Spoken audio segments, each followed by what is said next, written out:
The River Thames is no doubt Britain's best-known waterway and one of London's most important natural assets. However, in recent decades, it has made headlines for a much less pleasant reason: pollution. The capital's sewage system can no longer cope with the demands of an ever-increasing population. It gets overwhelmed during heavy rain, spilling millions of tons of untreated sewage into the Thames. But not for much longer. Right now, a giant sewer tunnel is being constructed to intercept those overflows and channel the sewage towards treatment plants. 25 kilometres long, 7.2 metres in diameter. That is the Thames Tideway tunnel, or as we call it, the super sewer.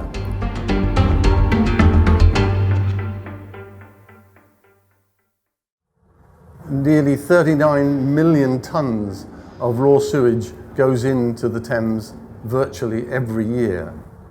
Things got so bad in the mid-1800s that it caused something called the Great Stink. Parliament even had to close down and move out. Sir Joseph Bazalgette was commissioned, he was the London chief engineer at the time, to come up with a solution. He built 1,000 miles of brick-clad sewers, which are still very effective today. But now, of course, there are more than 8 million people in London using these sewers, and something new is required. That new thing is the Thames Tideway Tunnel, the super sewer. When Bazalgette built his sewers, he realised that on occasion, when it rained heavily, for instance, there would be a time when the combined sewers, which combined rainwater and of course all the effluent from houses and from industry, would need to be dealt with. And he put flat valves all the way along the side of the River Thames. And when he first built the sewers, they opened maybe 2 or 3 times a year. But nowadays, they open virtually every time that it rains, and that pours tons and tons of raw sewage into the River Thames.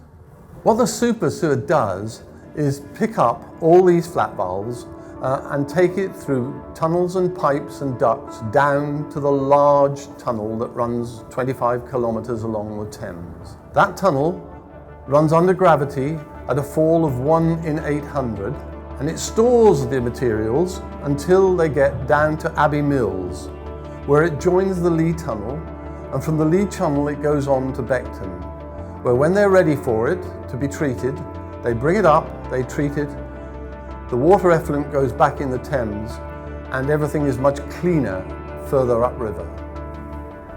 Once the tunnel is operational and has been commissioned, the Thames will become much cleaner. In fact, we estimate that it will be 95% cleaner than it currently is. There will be more fish, the ecology will be greatly improved, and people will be able to use it much more for recreation than they're able to do now.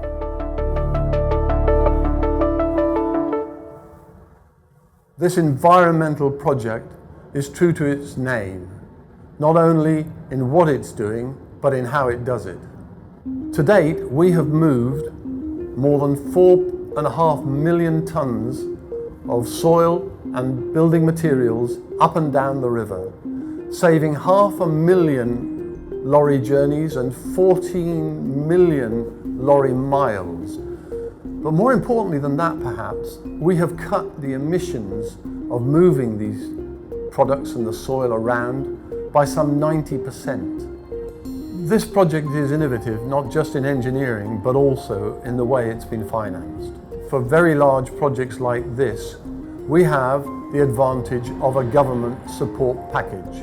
The government support package helps to make sure that investors are protected from risks that they could not foresee, and that bill payers do not pay for risks that may not materialise, thus reducing the bills for bill payers. We have also been a leader in the creation of green bonds for infrastructure. In fact, we were the first people to issue a green bond for infrastructure in this country. And since then, we've raised £1.8 billion of our debt through green financing. This is also in line with the government's initiative to raise green financing for the major infrastructure program that it has ahead of it. Another thing that is enormously important on this project is health and safety, and this is one of the areas where we have been genuinely innovative. We call our induction program for every single person on this project EPIC, the Employer Project Induction Centre. And everybody goes through it. I go through it. I've been through it. And we have a mix of people who come and watch a group of actors and actresses enact an accident, right from the beginning through to the end. They then stop and debate whose fault it was. Was it the person who created the accident, perhaps died? Was it the foreman who pushing him too hard, or was it head office making people work too quickly?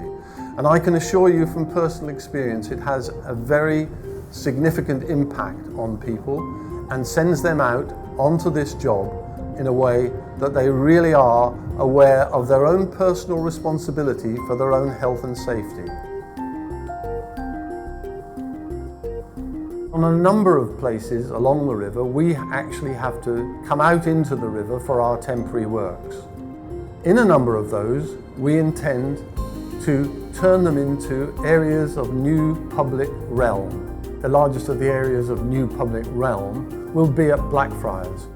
Thanks to these new spaces of public realm, the Tideway Tunnel will leave a new lasting legacy, not just underground, but on the surface as well.